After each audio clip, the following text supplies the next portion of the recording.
안녕하십니까. 함께 배우고 같이 나누는 나도 강사다. 논문 작성과 통계분석 기초 제7강 통계분석 기초를 강의할 목포공업고등학교 박종석입니다.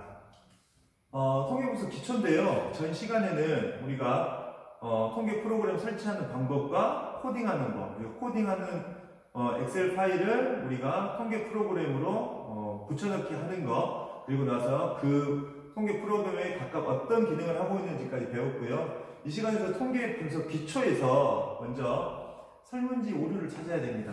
설문지 오류라는 건 어떤 거냐면 우리가 설문지 안에 코딩을 다 했는데요. 그 코딩이 중간에 빠지거나 아니면 숫자를 잘못 입력할 수 있습니다. 그래서 한번 잘못되면은 나중에 분석할 때 그 분석된 걸로 인해서 오류가 나타날 수 있기 때문에 먼저 설문지 오류를 찾아야 됩니다. 설문지 오류는 분석에서 기술 통계량 빈도 분석으로 들어가시면 되겠습니다.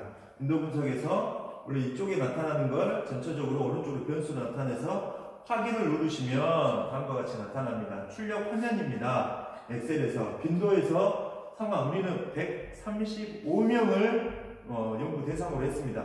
그렇기 때문에 이 안에 유효가 135가 쭉 나와야 되고요. 결측은 0이 돼야겠죠. 하지만 유효가 134가 나올 수 있고 결측이 1이 나올 수 있습니다. 그러면 엑셀, SPS 통계 프로그램에 들어가셔서 그 변수를 찾아서 바꿔주시면 되고요. 빈도표를 왜 나타났냐라고 하면요. 빈도표에 우리가 보시면 우리가 원하는 건 대부분 1부터 5까지 혹은 1, 2, 성별은 1, 2 이렇게 나타납니다. 그러면 각각의 내용들 이렇게 변하는 성별 1, 2가 나와야 되는데 0이라고 되는지 아니면 3이라고 되어 있는지를 찾아야 됩니다. 그래서 그 내용들을 수정 보완해 주는 게 우리는 설문지 오류 찾기 해가지고 빈도 분석을 하면 되겠습니다.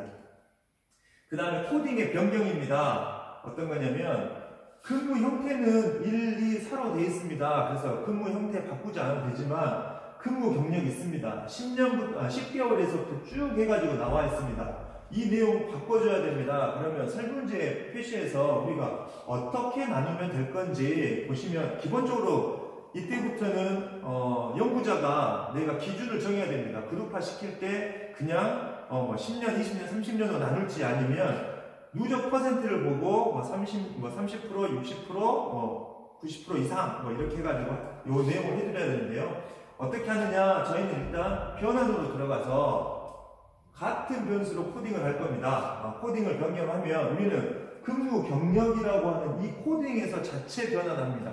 자체 변환하기 때문에 나중에는 원 데이터, 로 데이터는 사라져 버리겠죠. 그렇기 때문에 우리는 같은 변수로 코딩합니다. 눌러보시면 변경해야 됩니다. 그래서 우리는 같은 변수로 코딩 변경에 들어가셔서 보시면 우리는 개월이기 때문에 근무 연수이기 때문에 기존의 값이 아니라 범위 안에서 10개월에서 30개월, 37개월에서 60개월 해가지고 0부터 36개월이면 3년이겠죠. 3년은 1번으로 하고 37개월에서 60은 2로 하고 해가지고 변환해 주면 이렇게 나옵니다. 출력 화면에 근무 경력은 리코드 해가지고 이렇게 바뀌었다, 변환됐다라고 나옵니다. 그래서 우리가 보시면 근무 형태는 근무 경력은 아까는 10, 13, 16, 18, 20, 22, 24 나왔는데 이제 정수로 4, 1부터 5 아래 아니면 우리가 정해놓은 그 레인지 범위 안에서의 점수로 나옵니다. 이렇게 해서 우리는 같은 변수로 변환하면 되겠고요. 그 다음에 빈도 분석입니다. 빈도 분석은 아까 말했던 것처럼 분석의 기술 통계랑 빈도 분석에 들어가시면 되겠습니다. 빈도 분석에서 한 가지 쭉 내용이 나오면 이 내용을 어떻게 하느냐, 우리가 나중에는 이 각각에 있는 빈도와 퍼센테이지를 작성해야 되기 때문에 하고 나서 이 자체는 한글 파일로 바로 변환이 되지 않습니다. 그래서 우리는 파일에서 보내기, 내보내기에 들어가시면 바탕화면 해가지고 나도 강사다 빈도 분석 엑셀로 변환이 됩니다. 이렇게. 그러면 옵션 찾기에서 빈도 분석하고 나서 유형의 분석, 한글이면 한글, PDF 파일이면 PDF 파일 이렇게 변환하셔가지고 확인 누르면 이제 빈도 분석이라고 하는 나도 강사다 폴더 안에 내용이 들어가 있게 되겠습니다.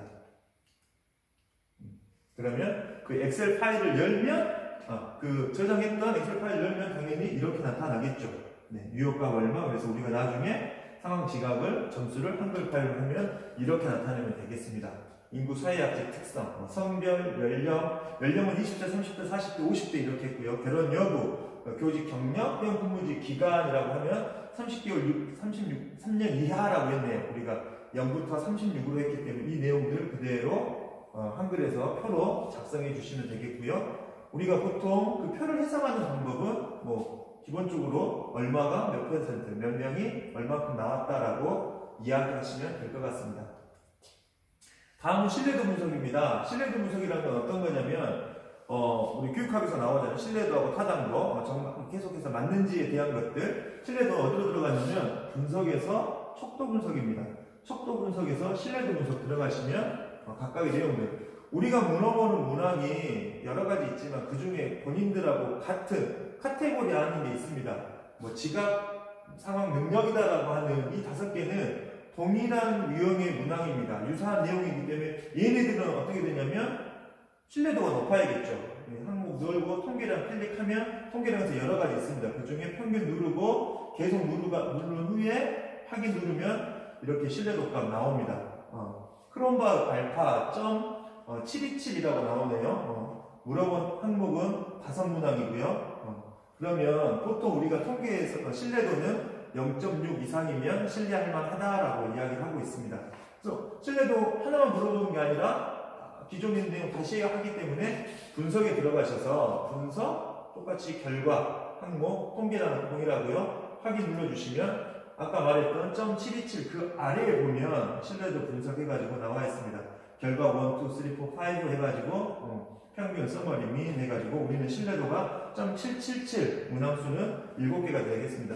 이렇게 해서 우리가 신뢰도를 확인하려고 하는 모든 문항을 분석해 주시면 되겠고요. 이 분석된 내용은 어떻게? 다시 내보내기 해야겠죠. 그래서 두 번째 나는 신뢰도 분석이다 라고 해가지고 엑셀 파일로 하고 엑셀 열었을 때 우리가 컨트롤 C, 컨트롤 V가 되게끔 나옵니다. 우리가 쓰는 거는 크롬바 알파와 문항수가 되겠습니다. 한글에서는 어떻게? 이렇게 만들어주면 되겠습니다. 크롬바 알파 문항수 727 설명은 이렇게 점수가 나왔더라 라고 하는 거는 선행 연구를 보시면 많은 내용들이 나와 있기 때문에 크게 어려운 부분은 없을 것 같고요. 네. 변수 계산입니다. 아까 말씀드렸습니다. 변수 계산이다 라고 했습니다. 그럼 변수는 뭐냐면 각각의 이 내용들을 5가지를 하나씩 보는 게 아니라 이 하나의 카테고리를 평균을 내야 됩니다. 그래서 변수 목표라고 합니다. 이 상황 지각이라고 하는 내용을 어떻게 하느냐, 상황 지각 숫자로 되어 있는 걸 전체 상황 지각이라고 하고, 상황 지각 1번 바로 열고 더블 클릭 플러스 상황 지각 2번 더블 클릭 해가지고 5로 나눠주면 되겠습니다. 그러면 새로운 변수인 상황 지각이 나타납니다. 그 다음에 기술 통계입니다. 기술 통계는 평균, 표준 편차를 나타내는 건데요. 기술 통계는 기술 통계량에서 기술 통계로 들어가시면 이렇게 나와 있습니다. 아까 상황 지각은 기존에 있었던 걸 다 더한 겁니다. 결과 지각도 다 더한 거고요. 평균이고요. 책임 지각도 마찬가지입니다. 다 한 내용들 옵션에 들어가셔서 옵션, 평균, 표준 편차, 최소값, 최대값, 외도라고 하는 것까지 해서 하시면 계속 누르고 확인 눌러주면 이렇게 나옵니다. 상황 지각은 통계량은 135 다 똑같고요. 통계량 최대값고 평균은 0.25, 표준 편차 1.3 이렇게 나왔습니다. 평균이 어떤 건지, 표준 편차가 어떤 건지, 외도가 어떤 건지 이런 거는 통계 내용에서 교재를 보시면 충분히 이해하실 수 있기 때문에 여기서는 설명 않고 넘어갈 수 있도록 하겠습니다. 그래서 다시 내보내기 해야겠죠. 파일에서 내보내기 해서 우리가 요구하는 기술 통계로 입력하고 보내시면 이렇게 엑셀 파일이 뜹니다. 그러면 이 안에 있는 내용 중에 우리가 쓸 거는 각각 대학마다 쓰는 방법이 다르기 때문에 여러 가지가 있겠지만 최대값, 최소값, 평균, 표준 편차 그래서 이렇게 씁니다. 보통 범위는 0부터 5 범위가 최소값, 최대값이 되겠죠. 평균은 얼마, 표준 편차는 얼마 그 다음에 작성해주는 방법입니다. 네. 다음 시간에 T-테스트와 분산 분석에 대해서 알아볼 수 있도록 하겠습니다. 감사합니다.